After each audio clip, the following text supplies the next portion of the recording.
Hi everyone, welcome to Glen Carlou's video blog. This week we're going to show you what we mean by the term racking. Now we've referred to it quite often in our video blogs, but we'll actually show you firsthand what we do when we are busy racking. So we're standing here in our barrel cellar, and this is all our Chardonnay that's around me. We've got about 450 barrels of Chardonnay running all the way down here and quite a few rows. So it's quite a big portion of our production here at Glen Carlou. It's something that's very important to us is our Chardonnay. So what you basically have is your 225 litre barrel here. It's a burgundy shaped barrel, which is ideal for Chardonnay. And if you have a closer look at the specific barrel itself, you'll see that there's a chalk marking.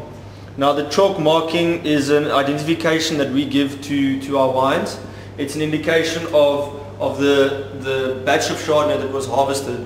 So this is that it's a 10th batch of Chardonnay that was harvested, which also is from a specific vineyard block on the farm that we've tasted the grapes and decided, okay, it's ready to be harvested. So then we'll harvest that block. And this is an indication of when it was harvested, as well as from the first day of harvest we started with Chardonnay, and that was batch number 1.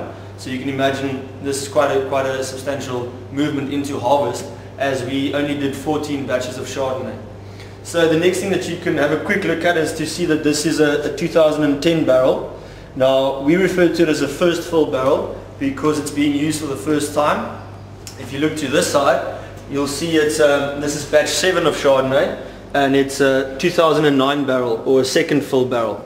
And it's just basically the different ways in which the newer the barrel, the more oak flavors it imparts to your wine. If you have another close look here, you'll see a lot of other markings. We'll save that for another day to explain the intricacies of a whole barrel. But right now, back to the racking. So on this side, we've got Marco to help us again. He's standing here by the row of Chardonnay that we're busy racking, and you'll see that this is our pipe over here. It's connected to a pump outside, but on the front you've got a gooseneck fitting.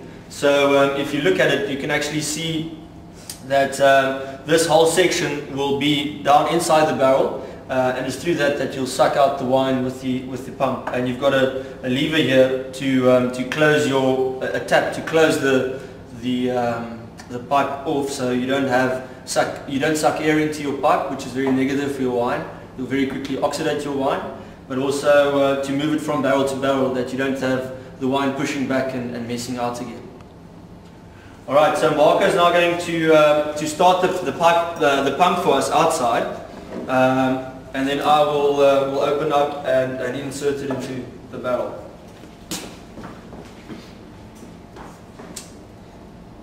So this is going to take us about a week, just over a week to sort out, and you can actually hear the pump running outside there.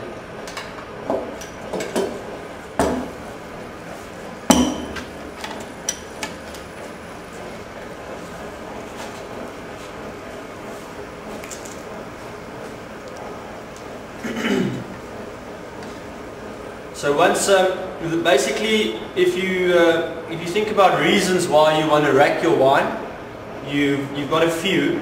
The first being that you would like to get it blended. So for us, we've got the 14 batches of Chardonnay, which will all end up as being our classic range Chardonnay. Now, for us to get them blended, they need to end up in the same tank, obviously. So the other reason being that with the blending, you also want to sulfur your wine to get the sulfur levels correct, that you've got a nice and protected wine that you bring back into barrel. The other reasons might be that the wine is getting a bit tired, a bit reductive. It needs a bit of air. It needs to come out of barrel a bit. So then you would also rack it out of barrel, and you can hear it start emptying a bit there.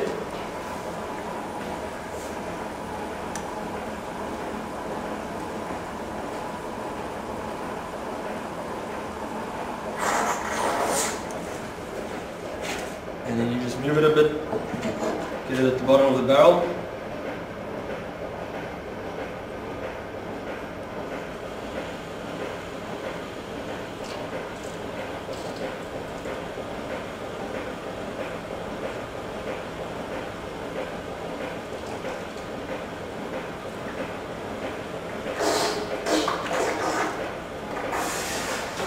and you can hear it's empty now. Okay, stop. There we go. So the barrel is empty of wine for the most part. There will always be a little bit of wine left at the bottom of the barrel. That well, you've got quite a bit of lees in there as well, but you want to basically take that out as well, so you don't have any losses in the end. And the last reason that you would rack your wine is because if you're sitting with the lees at the bottom of your barrel, it's the easiest way to clean up your wine is to take it out of barrel, let it settle in tank for a day or two, and you'll have your lees section settling out at the bottom of the tank, and then you can come in and draw out the clear wine and bring it back into barrel. So we're just quickly going to take it off the row here, and Marco is going to help me in showing you how we get that last bit of lees out.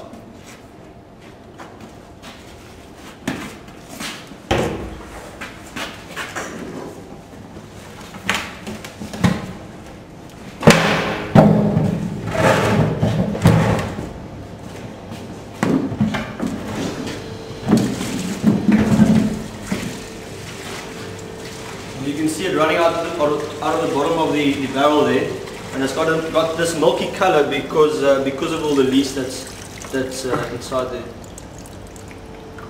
Alright, so you can see it's empty now. We will now roll it off and take it outside and use the barrel washer that you've seen in previous episodes to clean out the barrel and get all the lees out and a bit of tartrate that may have formed, and then it will dry outside. So the last thing that we're going to show you now is how the pump actually looks. We've spoken about the pump quite a few times, but we're going to quickly have a look and explain how that works.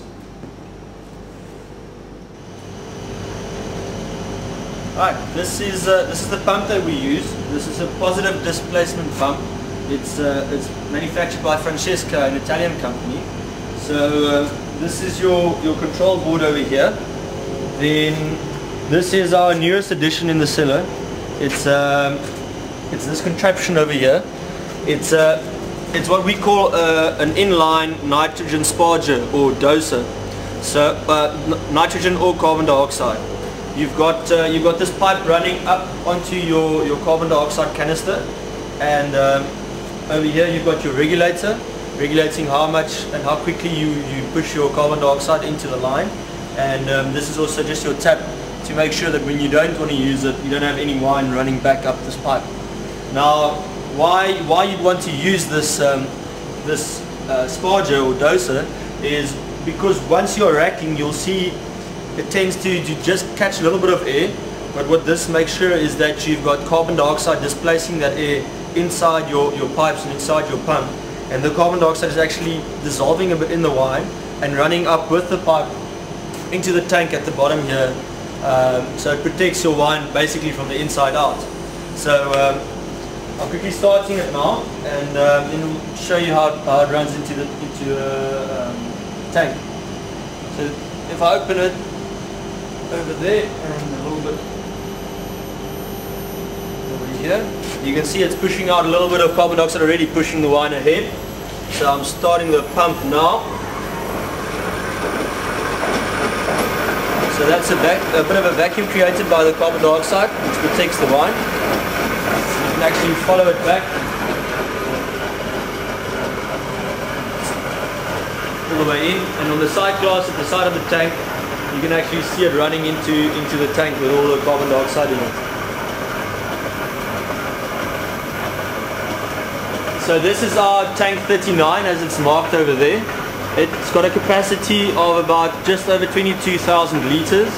So we're currently starting the whole racking process with our Chardonnay. And when we see you guys next week, we should have all the Chardonnay in our two biggest tanks over here, our blending tanks, and they've got capacities of 50,000 litres. And then hopefully we can show you how we fill up barrels again. Thanks a lot for joining us, and we hope to see you again next week.